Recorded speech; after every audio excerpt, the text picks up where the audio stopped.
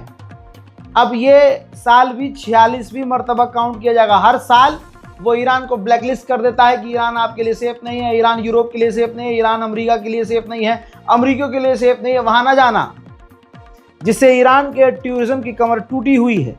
46 साल लगातार एक देश को ब्लैकलिस्ट रखा गया है, उसके बाद भी अगर वो ईरान चमक रहा है तो ये ईरान का नहीं, अल्लाह का कमाल है। रिपोर्ट से दावा ये किया जा रहा है कि इजराइल ने अपने तमाम एयर डिफेंस सिस्टम को रिप्लेस कर दिया है ईरान से जंग लड़ते वक्त इजराइल के डिफेंस सिस्टम भी खराब हुए और अब लंबे समय के बाद इजराइल ने अपने तमाम एयर डिफेंस सिस्टम को रिप्लेस कर दिया है और ईरान पर हमला करने के लिए तैयार है। ईरान के राष्ट्रपति ने बहुत खतरनाक और सटीक बात कही कि वो मतलब अमेरिका, कि वो चाहते हैं कि हम हथियार न बनाएं, हम मिसाइलों पर बात करें और मिसाइल की अपनी लिमिट कम कर दें, जबकि इजराइल को वो खुद हथियार दे रहे हैं और इजराइल के पास खतरनाक खौफनाक हथियार है।